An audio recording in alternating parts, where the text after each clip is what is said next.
Amém? Vamos abrir as Escrituras na carta do apóstolo São Paulo aos Tessalonicenses, capítulo 4. Na semana passada nós vimos como é um verdadeiro pastor, como ele se porta perante sua igreja. Vimos como ele deve ser alguém abnegado da sua vontade, e Paulo assim o era, a ponto de privar-se da companhia de pessoas queridas e que lhes eram caras. No caso aqui, naquela ocasião, Timóteo. Vimos que um pastor, ele abre mão de seus benefícios por causa do rebanho. Vimos que também que um pastor é alguém que ora e instrui o seu rebanho segundo os santos arautos de Deus.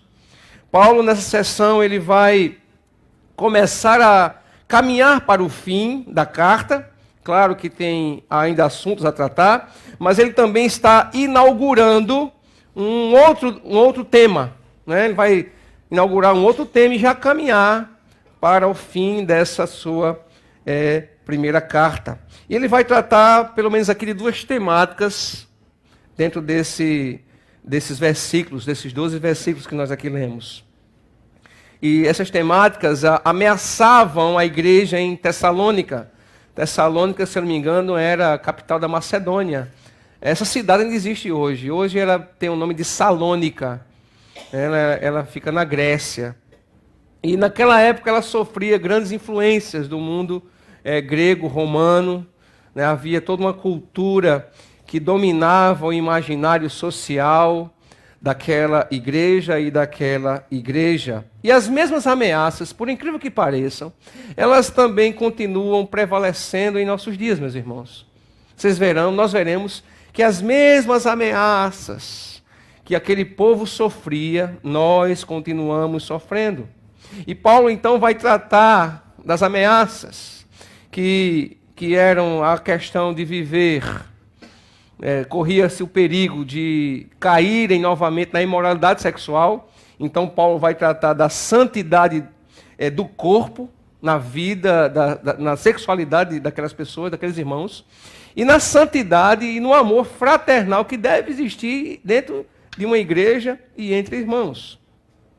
Então no verso 1, verso 2, Paulo lhes faz um apelo, né? Ele lhes dá conselhos. A palavra usada aqui, lá no grego, é uma palavra forte, que dava a impressão de uma ordem militar, de uma imposição. Mas Paulo não está sendo arrogante, mas ele quer deixar claro que o que ele está dizendo, ele tem autoridade para dizer.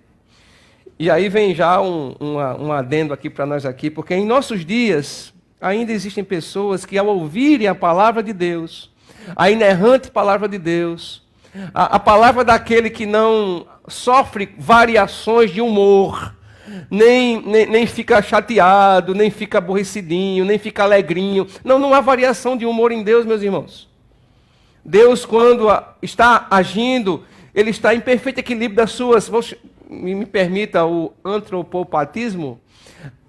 Ele está em perfeito equilíbrio das suas faculdades. Ele se ira.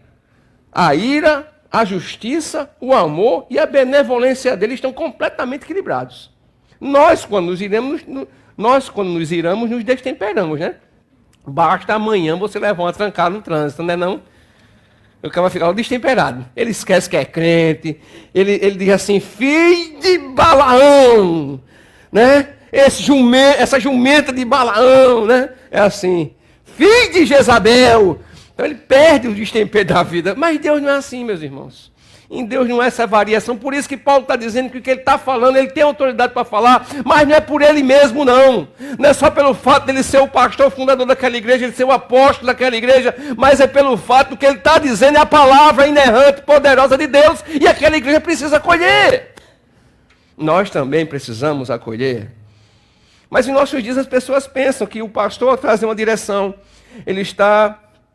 assim, querendo ser arrogante, e aí as pessoas, elas não atendem aquilo que está sendo pregado, e é evidente que o pastor é tão falho como você, meu irmão, talvez até mais do que você, mas o que ele está dizendo, e quando ele o diz, dentro de um contexto exegético, hermenêutico, apropriados, isso precisa ser, no mínimo, observado. No mínimo, considerado, no mínimo. Porque o ideal é considerar e acatar a autoridade da palavra de Deus.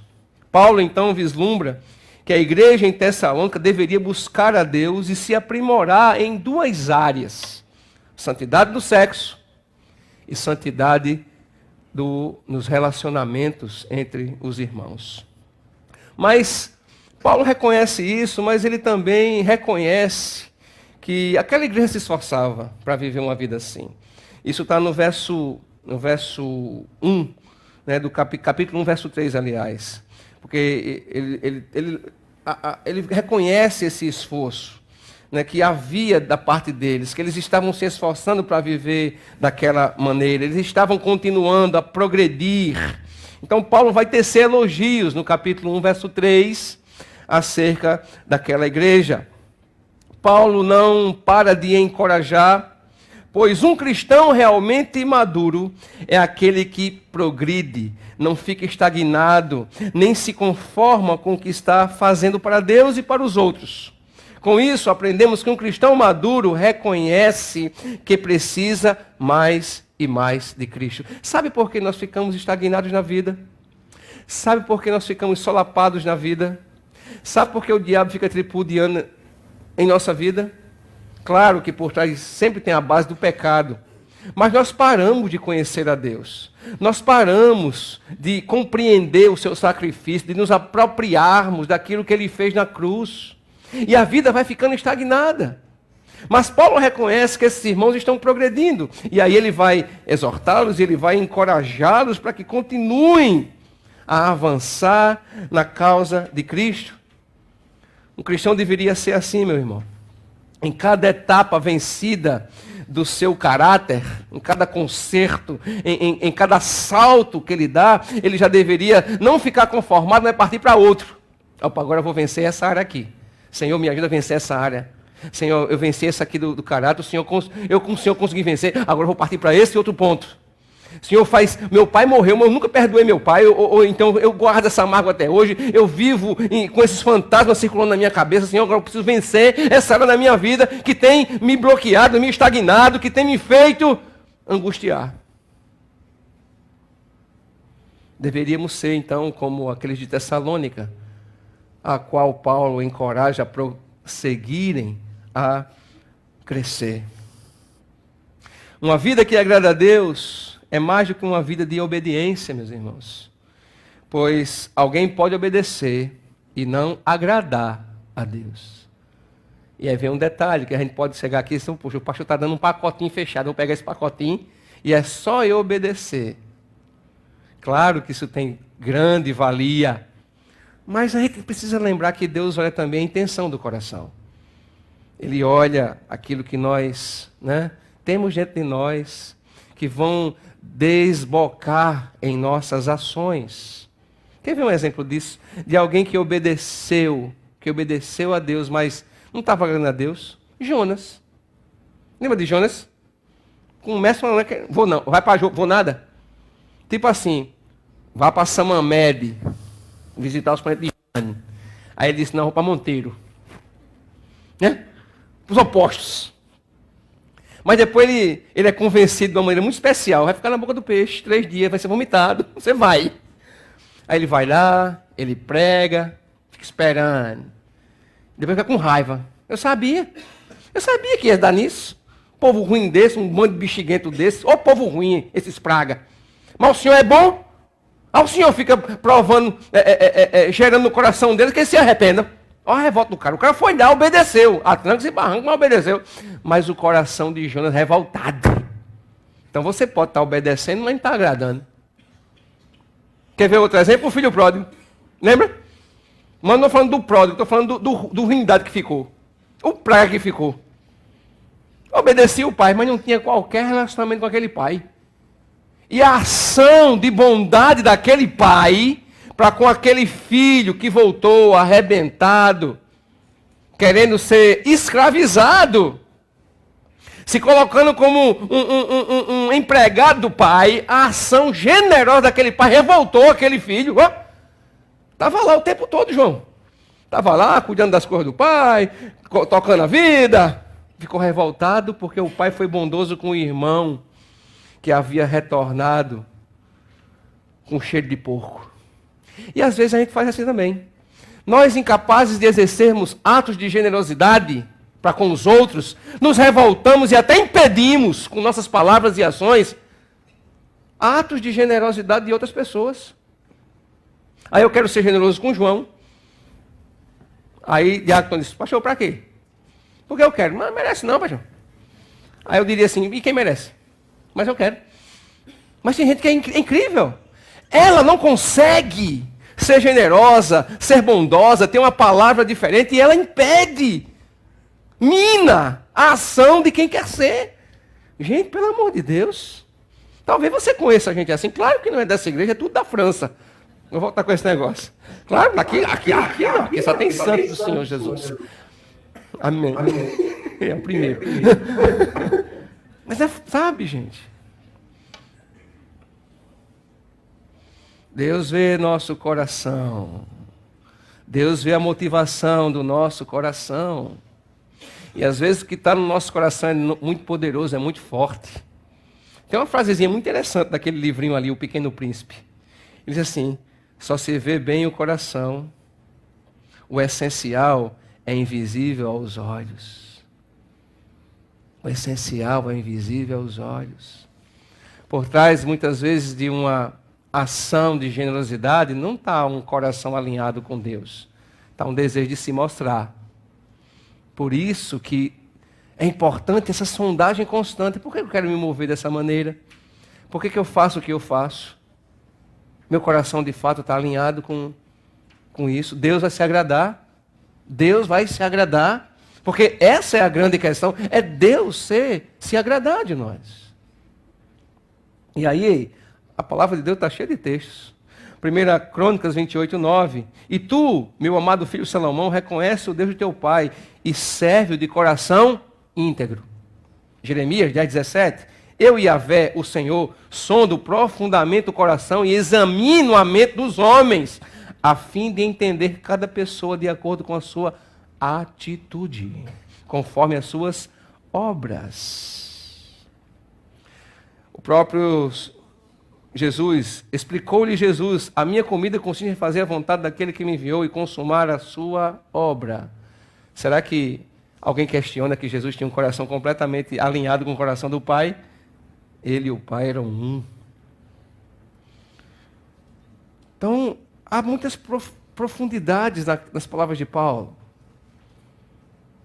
Paulo está querendo que eles progridam, não só no exterior. Eles avançaram, estavam avançando, mas Paulo vai aprofundando.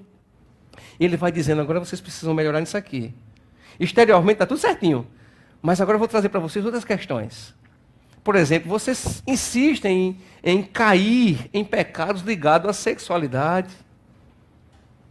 Vocês precisam aprimorar o relacionamento e as intenções pelas quais vocês se relacionam na igreja. Porque isso pode acontecer, dentro de uma igreja pode acontecer. A gente está se movendo em direção ao outro com interesse no que o outro pode me fazer. Isso pode acontecer, por incrível que pareça. Claro que na igreja da França, aqui não. Mas pode. Né? Aí no verso 2, Paulo então vai introduzir essa temática da santidade do sexo. Né? A palavra, como já lhe disse, de instrução militar, ela vem com toda a autoridade de alguém que tem autoridade, ele está dando uma ordem, e aí já fica uma grande figura que até gosto de caminhar por ela. Meus irmãos, todos nós, sem exceção, fomos alistados no exército de Jesus, amém? Talvez você não serviu o exército brasileiro, mas você serve a um exército muito maior, você está regimentado. Olha, não tem importância qual é a sua posição sua patente. A patente de todos que estão nesse exército é de servos. É tudo recrutinha. Porque só há um general. É engraçado, só tem assim, a patente é assim, é recruta e general. Todos nós somos os recrutas, todos nós somos os soldados rasos. Ele é o nosso general e nós estamos seguindo esse general. Então Paulo traz esse tom militar para deixar claro que aquilo é autoritativo. Não é uma mera sugestão dele. Somos alistados para servirmos a causa de Cristo. E o motivo, ou o telos, né, o fim disso, da nossa existência, é agradar a Deus. E Paulo está dizendo, inclusive, que a sexualidade, que graças a Deus todos nós temos, porque nós não somos como os anjos assexuados, ela precisa ser vivida em santidade. É isso que ele vai começar a tratar. Quais então são essas ordens? Ele vai dizer isso do verso 3 ao verso 8. A santidade do corpo, a santidade desse vaso.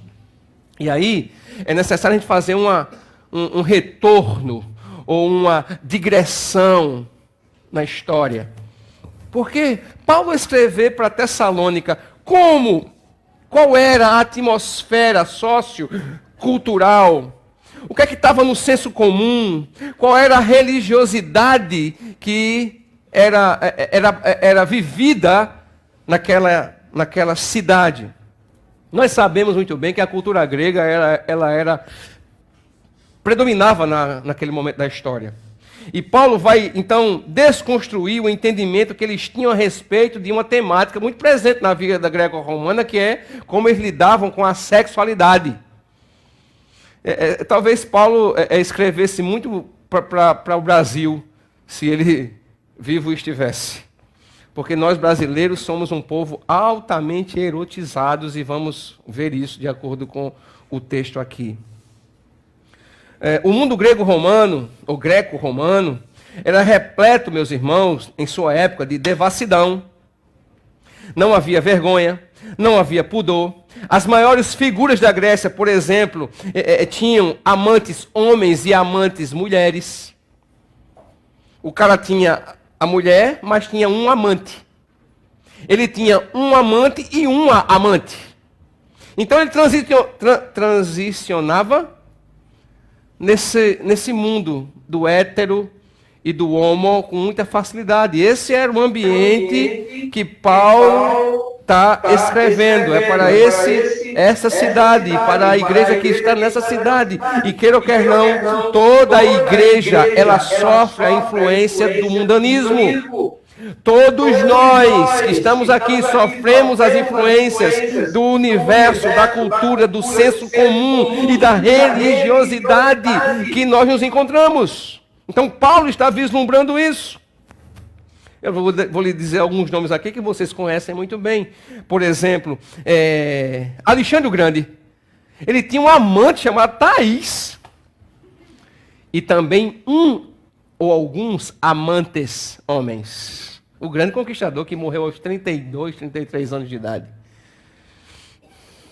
Aristóteles tinha um amante chamado Herpília. Platão tinha um amante chamado Arquenassa. Péricles, o grande orador, tinha uma amante chamada Aspásia.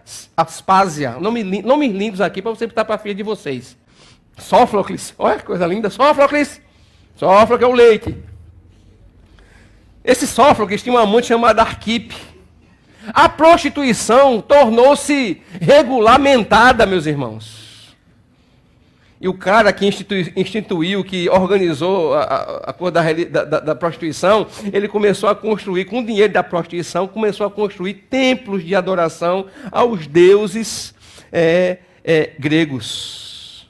E essa cultura grega adentrou com força no mundo romano e degradou ainda mais aquela cultura. Alastraram-se a prostituição, o adultério, o divórcio, a homossexualidade, o incesto. A moral havia morrido. E desde os pobres até os mais ricos, o mais alto escalão do poder greco-romana era contaminado por uma sexualidade distorcida. Por exemplo, o imperador Cláudio, a propósito, Cláudio, historicamente, é o único imperador que não é gay.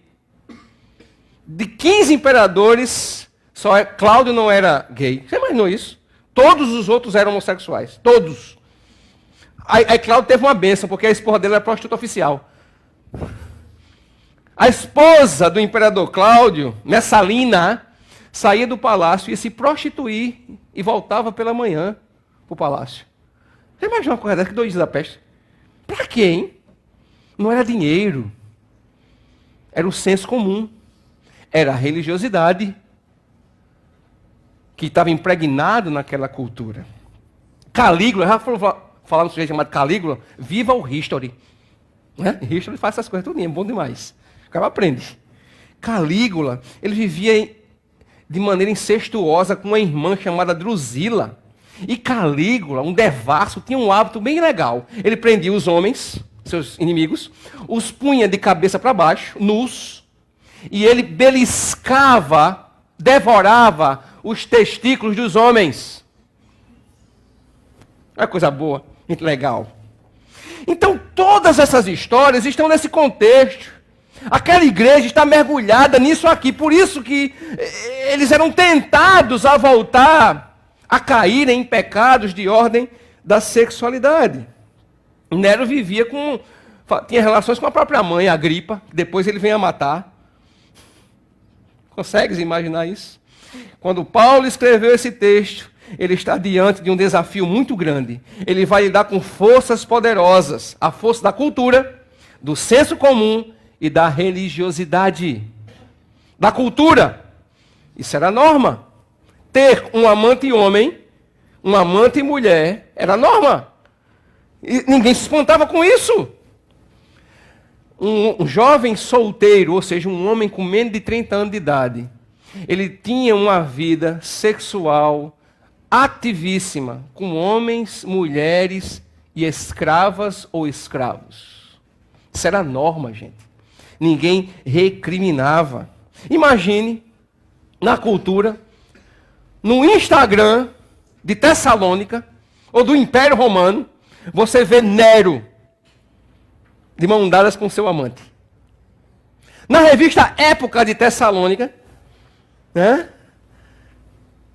Caras, não é Caras. Você vê Calígula indo para a ilha de Caras com seus amantes.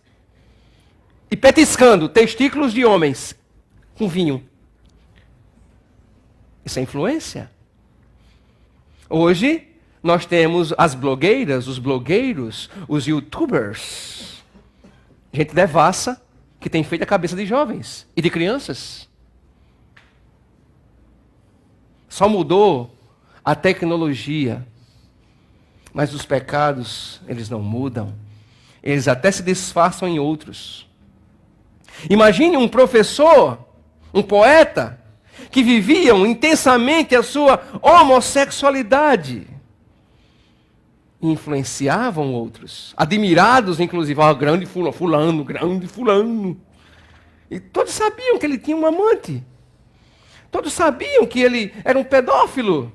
E aquilo era norma, gente. Aquilo era cultura.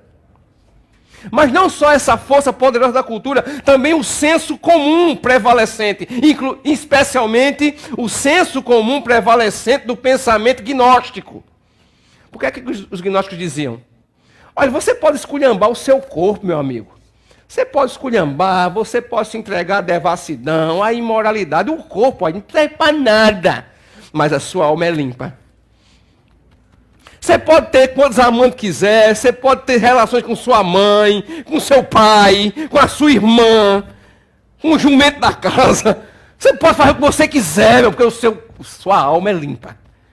Então, os gnósticos não só falavam essas bobagens, mas incentivavam a promiscuidade. Então, veja, a cultura, o senso comum. Mas também tem outro elemento poderoso que Paulo está lutando. Que era a da religiosidade. Imagina uma religiosidade onde fazia parte da liturgia cultica incluir a prostituição como oferenda aos deuses. Mulher, eu vou ali cultuar. E o cabo chegava no culto por trás de uma pilastra e tinha sexo com a prostituta. Depois ele ia no mercado, comprava um pouquinho da feira e disse, rapaz, vou cultuar mais um pouco. Aí voltava lá e pegava um jovem atrás de uma pilastra e cultuava. Você está entendendo o que é que Paulo está dizendo aqui? E aonde aquela igreja estava mergulhada?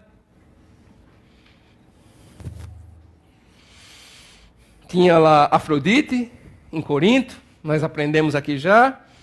Tinha um deus chamado Eros, de onde vem a palavra erotismo, né?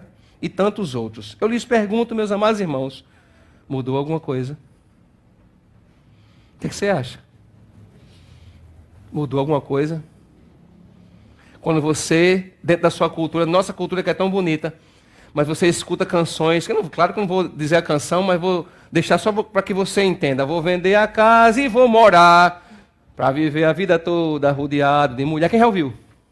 Vou vender a casa e vou morar lá em Sumé, para viver a vida toda rodeado de mulher. Entendeu? Entendeu? Entendeu? Claro que eu não vou dizer um absurdo daquele. Mas na cultura da gente. E a gente vê os menininhos de 4 anos de idade cantando. Não sabe nem tocando os bichinhos, mas estão cantando. Mudou alguma coisa? Ou quando a gente vai para o Instagram e vê aquela artista, aquela blogueira, sabe? Com poses e bocas sensuais, e a gente vê jovens, inclusive cristãos, reproduzindo isso. Mudou alguma coisa? Será que essa mensagem caducou? Provavelmente, infelizmente, não, meus irmãos. Vivemos em uma sociedade onde o sexo, a erotização são incentivados. Vivemos em uma cultura do corpo, nada contra a evidência. O Brasil só perde em cirurgia estética para os Estados Unidos, gente. Um país tido como terceiro mundo emergente. Só perde para a maior potência do mundo, os Estados Unidos, que tem dinheiro, grana de sobra. No ramo da cirurgia plástica e no ramo da cosmética, Diácono Tony. A gente está lá na frente. Brasileiro gosta de andar cheiroso, brasileiro gosta de passar creme, brasileiro gosta de comprar shampoo. Mas por trás disso tem toda uma cultura de erotização, de sexo precoce, de infantilização, de iniciação infantil à sexualidade. E muitas vezes nós não estamos percebendo. Haja visto o tamanho dos shorts de crianças. De menininhas de 5, 6 anos de idade, que as mães compram, porque é bonitinho. Mas ela nem entende que no senso do imaginário social que domina a mente dela, que a norma que ela vê, ela não se escandaliza mais. Quando uma menininha de 5, 6 anos de idade, com os cambitinhos de nada, os cambitinhos, faz a pose assim. Ou então quando tira a foto assim, ó, o espelho, tá uma foto... Ela tira assim a foto. Ela quer mostrar o quê? O cabelo, é? Não, não é o cabelo, não. De onde tirou isso? No imaginário social popular, ela viu e reproduziu de um mundano, de uma mundana. Mudou alguma coisa? Essa mensagem caducou? Será que a trazê-la para os nossos dias, para hoje, é uma incoerência do pastor? Nossa mídia é promíscua. A nudez é uma questão de arte agora, Diácono.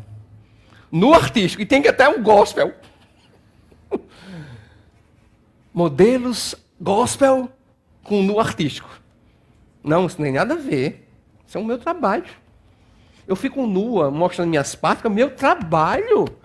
Eu ganho melhor honestamente. Solon instituiu a prostituição. Remunerou a prostituição. É verdade, lá na Grécia, lá.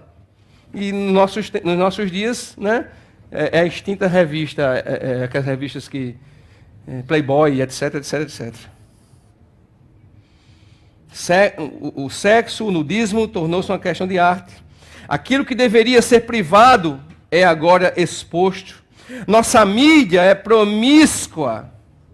As novelas, os filmes, as séries do Netflix. Eu acho que a grande maioria de nós largou a televisão aberta e está em séries do Netflix. Eu queria lembrar para você que você tem um controle na mão, que quando passa uma cena, por mais interessante que seja o seriado, quando passa aquela cena de sexo, aquilo é indecente para você olhar e continuar vendo. Você pode avançar. Ou como seu pastor, você nem se atreve a assistir porque você leu a sinopse da série e você diz, tem cena de... Não dá para mim não. conteúdo da minha televisão lá é para 14 anos de idade. Estou pensando até em baixar mais. Não, mas eu sou adulto, eu posso ver. Não é questão de ser adulto, não, é porque você é santo. Posso ouvir um amém? Não é porque você é adulto, é porque você é santo. E um santo não se presta para isso. Essa é a questão. Não é que você é adulto. Eu sou adulto, já tenho 18 anos. E a cabeça de um mundano?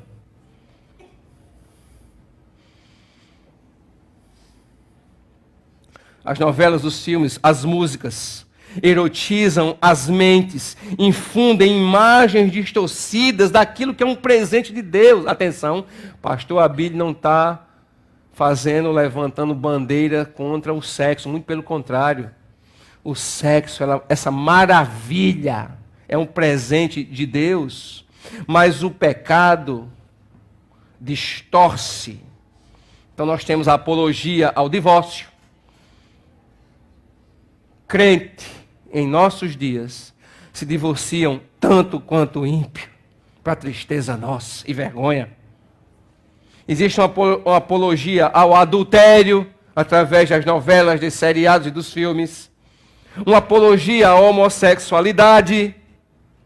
Mudou, gente, alguma coisa? Não mudou nada.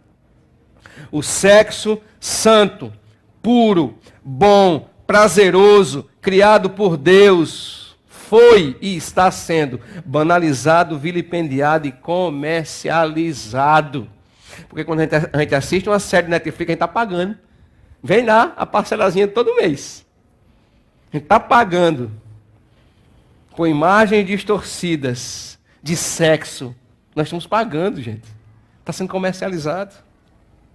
Paulo, então, os exorta, os encoraja que eles façam a vontade de Deus buscando a santificação nessa área. E por santificação entendemos que é o processo pelo qual o crente vai se tornando mais livre do pecado e cheio de amor. Ser santificado significa pertencer. Era comum santificar objetos, consagrar objetos para o uso no templo. Que não é uma coisa. Quando se fala do cristão, quando diz que o cristão é santo, separado, consagrado, é porque agora esse cristão, ele assume o caráter daquele para o qual ele deve ser santo. Então, um crente precisa se parecer mais com Deus. Não é eu vou ser santo porque eu vou ser usado por Deus. Não é isso não. Está errada essa ideia. Usado é objeto. Nós somos santos porque somos chamados a nos parecermos com Deus. Entendeste? Ficou em ordem aí? Então o cara pensa, não, eu não preciso dessa coisa toda não, porque eu não faço nada na igreja. Quem precisa ser santo é o pastor. O pastor precisa ser santo. Pastor, você precisa ser santo.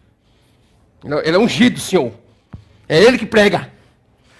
Todos nós, fazendo alguma coisa na igreja ou não, engajados em alguma frente de serviço ou não, ocupando alguma liderança ou não, do cristão mais novinho que toma um leitinho, àquele que come feijoada e dobradinha, é chamado para ser santo, consagrado a Deus. Santidade é o oposto de impureza.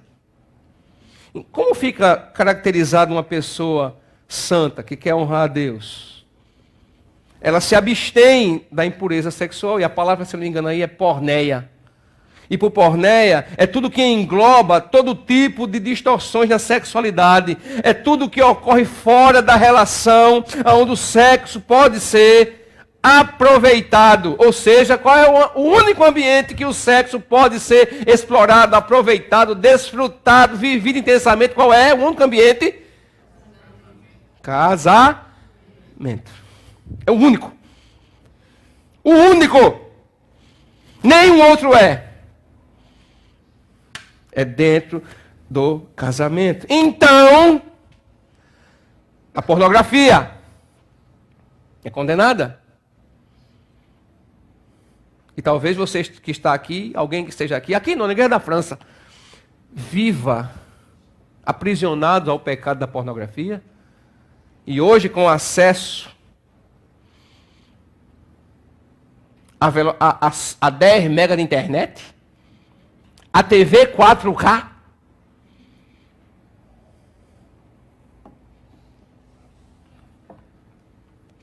a masturbação, a lascívia, a fornicação, atos e desejos pecaminosos, o adultério, a homossexualidade, a pansexualidade e outras distorções, ou melhor, outros pecados, são todos do campo da porneia.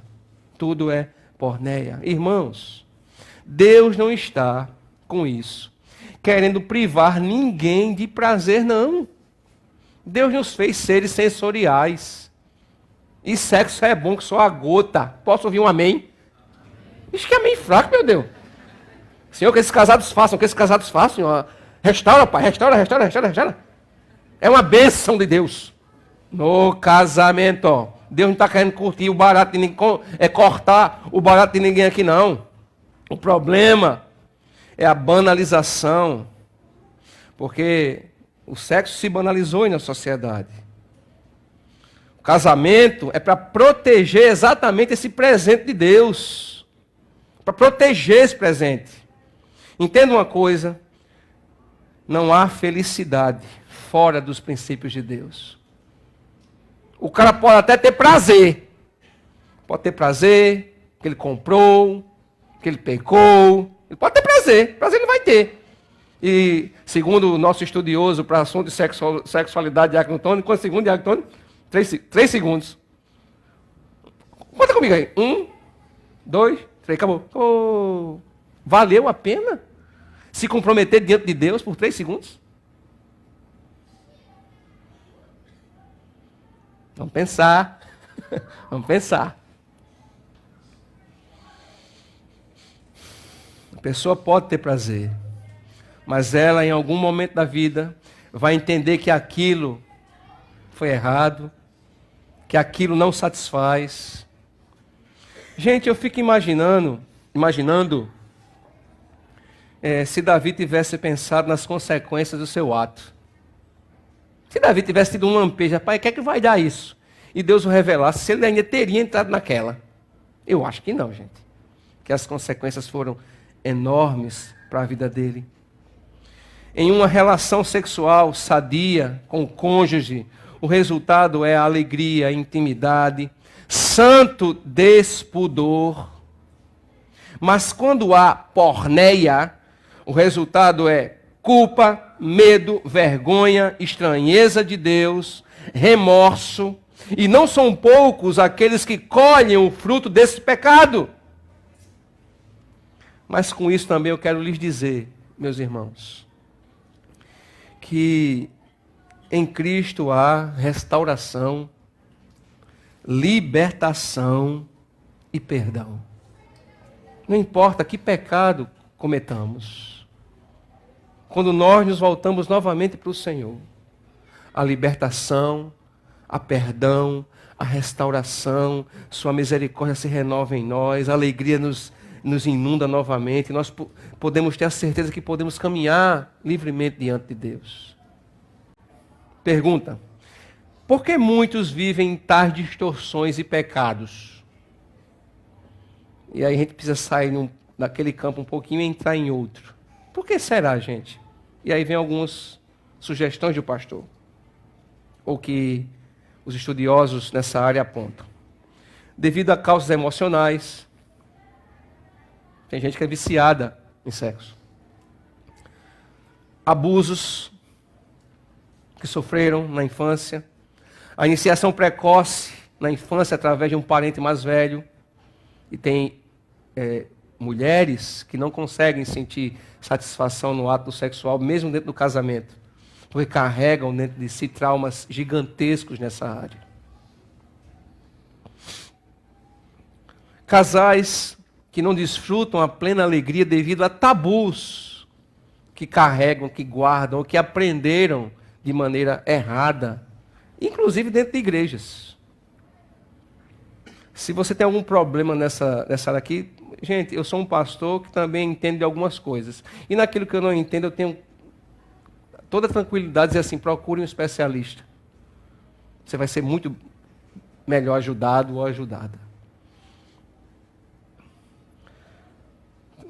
no verso 4, Paulo fala que devemos manter um corpo ou vaso, né? Cada um de vós sabe manter o próprio corpo em santidade e honra. Nosso corpo é para a glória de Deus.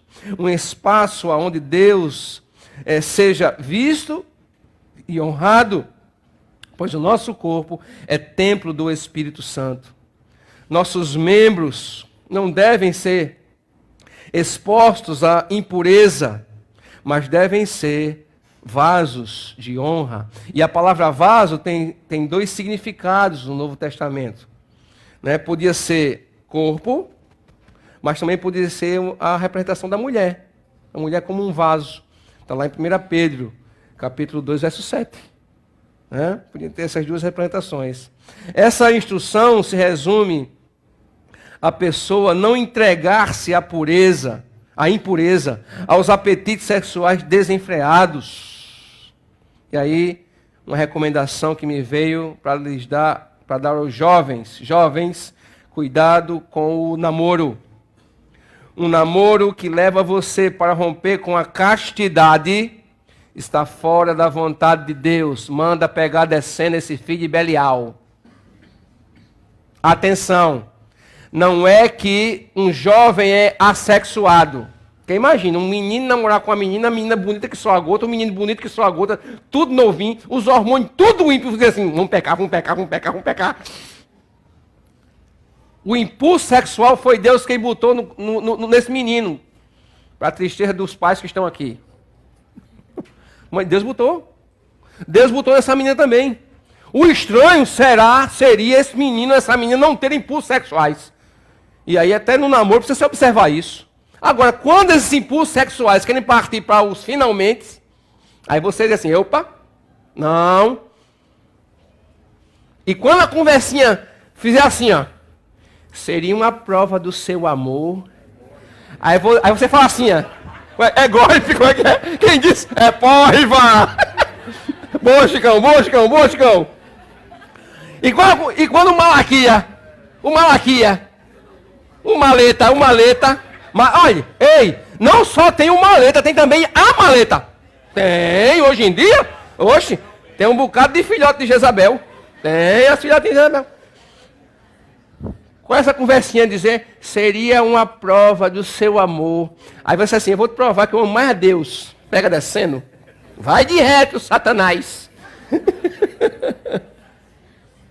O impulso sexual, ele precisa existir no namoro. Isso precisa ficar claro em algum momento. E fica claro muitas vezes. Infelizmente. Mas ultrapassar isso é fugir da vontade de Deus. Porque o menino, o rapaz ou a moça cristã casam virgens. Amém? Amém, jovens? O menino, a menina casa virgem. Os dois vão virgens para o altar. Mesmo que o senso comum, mesmo que a cultura. E aqui a gente só briga contra isso, porque a nossa religiosidade não estimula em nenhum momento isso. Ou melhor, estimula da maneira correta. Se case. Se case, está aguentando não, se case. Não tenho condições, se case. Mas eu queria... Não, se case primeiro. Eu sei que você quer. Case. Esse é o único caminho. Esse é o único caminho. Então, essa santidade do corpo, desse vaso que nós somos, é para honrar a Deus. E quando um jovem cristão, menino e menina, chegam diante do altar, santos dessa maneira, isso vai agradar muito a Deus. Claro que nem todos que estamos aqui vivemos isso, porque não conhecemos Cristo.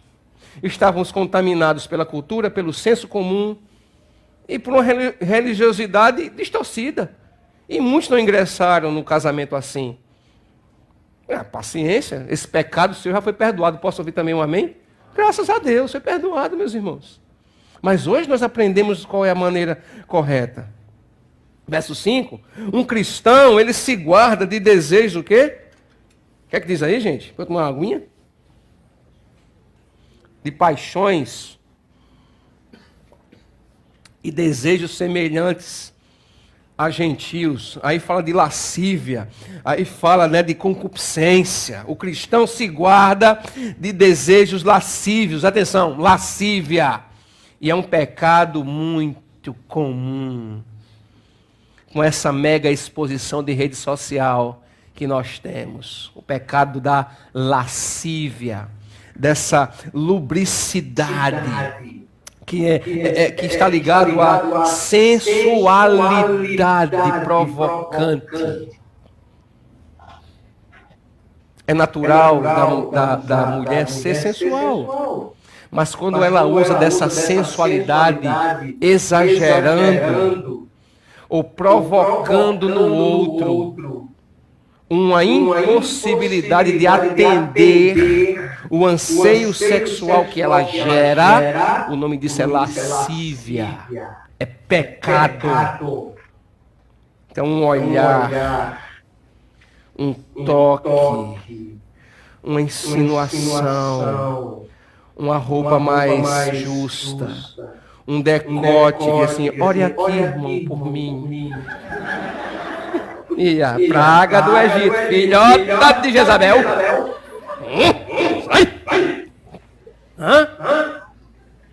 Isso é lascívia. Porque ela provoca um desejo no outro que não pode ser atendido licitamente. Agora, a sensualidade dentro do casamento é pecado? É pecado, gente? Tem gente que acha que é tabu. Tem que consertar isso na cabeça. Não é pecado. A esposa ser sensual para o esposo. O marido ser sensual para a mulher tem uma fantasia. Vestido de Batman, com a cara de Batman. Presente, manda pio. Ô presente.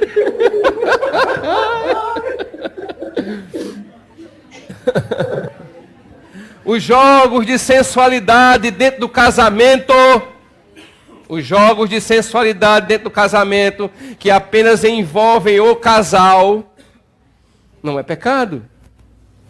Até aconselhado em alguns casos, estimulado. Agora, se esses jogos de sensualidade dentro do casamento, eles introduzem terceiros, pornografia, aí lascívia, aí perdeu, aí pecou.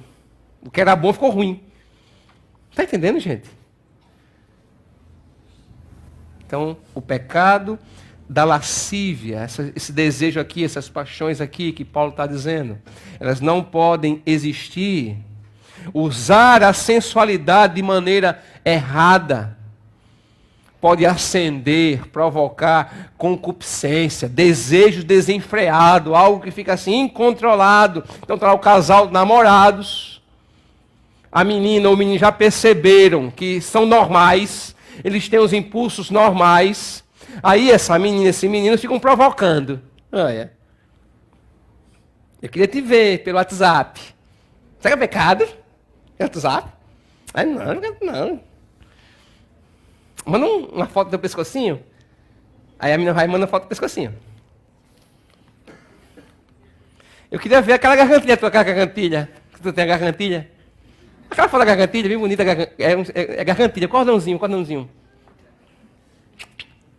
A foto do cordãozinho. Eu contava uma história antigamente que era assim. Começa no pescocinho. Desce para o umbiguinho. E termina em 4 latas de leite ninho por semana. É isso aí? É não? É não, graças a Deus. Sabe quantas? Ah, graças a Deus. Mas só por causa do pecado vai ser aquele de R$300. 300. Então vai ter intolerância à lactose, vai ser aquela latinha de leite. 1.500. 1.500.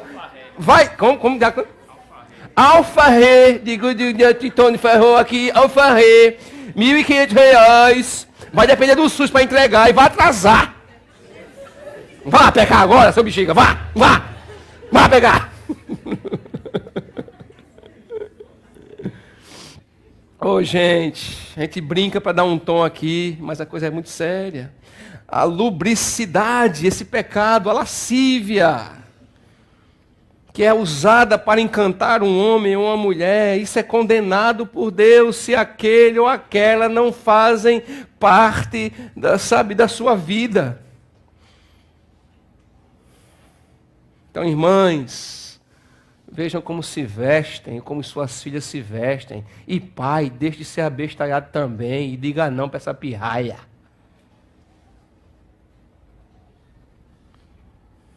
Vai não. Vai não. Vai não. Manda tirar foto. Manda tirar aquelas fotos. Que eu me escandalizo. Tem foto que eu fico escandalizado. E fico até em vergonha de chamar o pai e a mãe. Eu fico. Não vou mentir. Talvez eu esteja até pecando por causa disso. Mas eu fico. Não é só de menina não, de rapazes também. De rapazes também. E se for de homem casado, barbucho, velho, não tenho vergonha nenhuma. Eu digo, safadeza, rapaz. Pra que isso aí? Se expor dessa maneira. Eu não tenho vergonha nenhuma.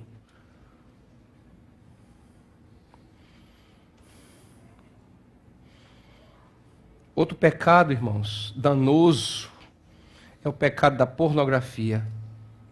Ela é uma droga tão escravizante e maléfica quanto o crack, pois ela distorce o sexo sadio, vicia, e como todo vício, adoece a alma, estraga a vida espiritual, estraga o casamento, e quando a percepção da realidade sexual sadia é alterada pela pornografia, o cônjuge já não mais atende à necessidade dele ou dela. Esse é só um dos probleminhas da pornografia. E pasmem, existem casais cristãos, que utilizam de pornografia para apimentar a relação. Não está apimentando, não, você está endiabando, infernizando, acumulando maldições na relação, meus irmãos. Um cristão, meu irmão, então não defrauda, nem ofende ninguém, inclusive nessa área. Nessa matéria do sexo não se pode defraudar. Aqui seria despertar em outro, na outra pessoa, desejos que não podem ser saciados licitamente.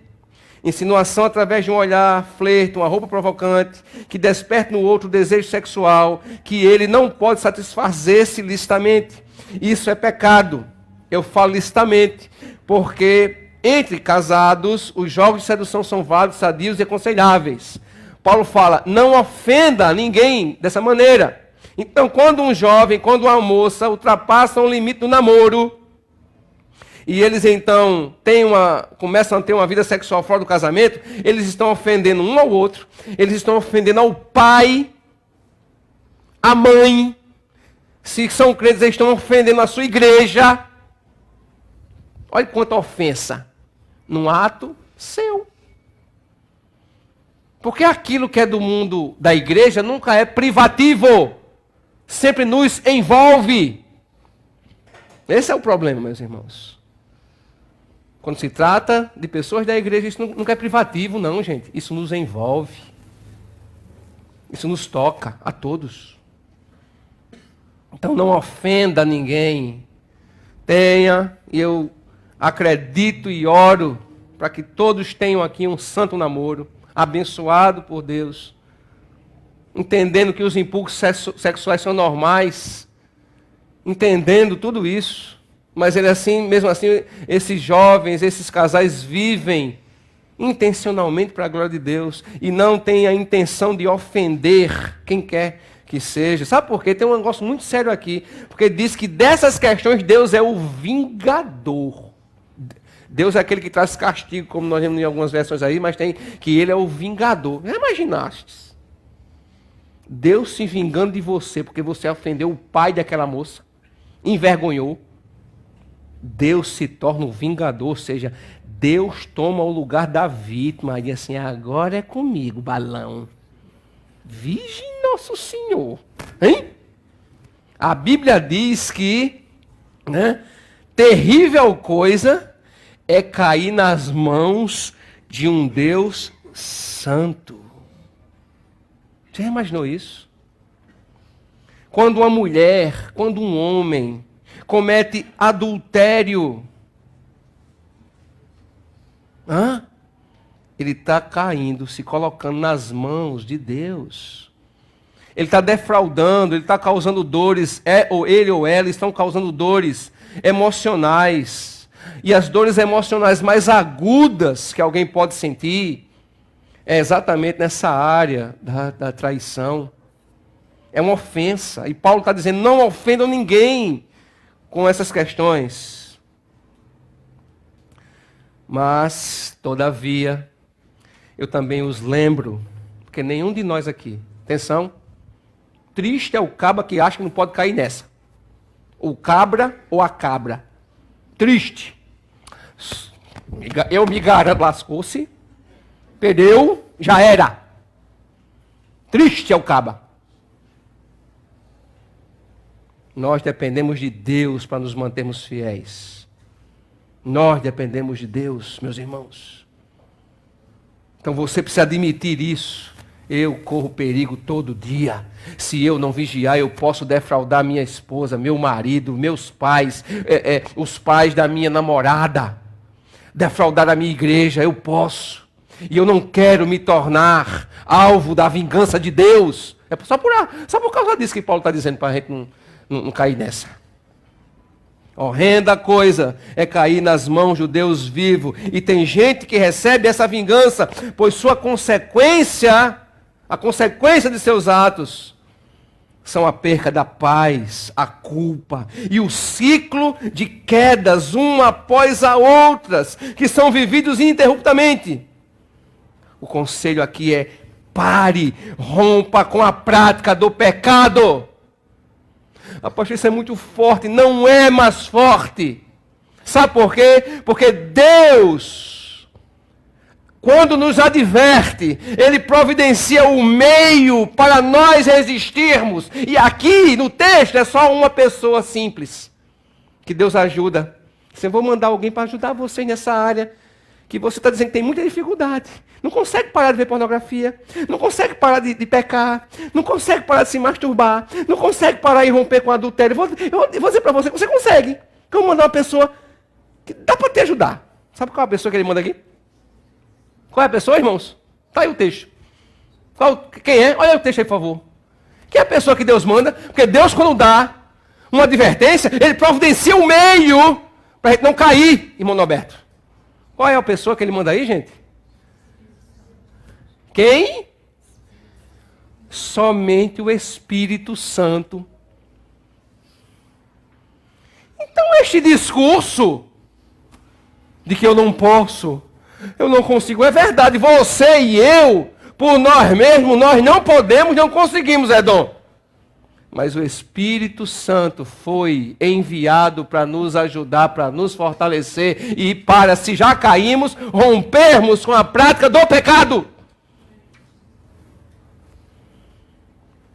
Ou você vai me dizer que o Espírito Santo é fraco? Há alguém aqui, porventura, completamente doido, os neurônios consumidos por Satanás, um demônio neurologista? Há alguém aqui doido que vai me dizer assim: eu não consigo não, porque o Espírito Santo é fraco. O Espírito Santo, ó. Tem alguém aqui? Deus, quando nos adverte, Deus, quando diz não, não vá não. Não é só se vire, não é assim não. Eu digo não para você, mas eu vou mandar para você, porque se depender só de você, você não pode mesmo não. Não tem rivotril que dê jeito nisso. Não tem cortar. Você pode sair da internet, você pode parar de ver YouTube, mas vou mandar o Espírito Santo. Ele vai lhe fortalecer. E você com ele vai conseguir.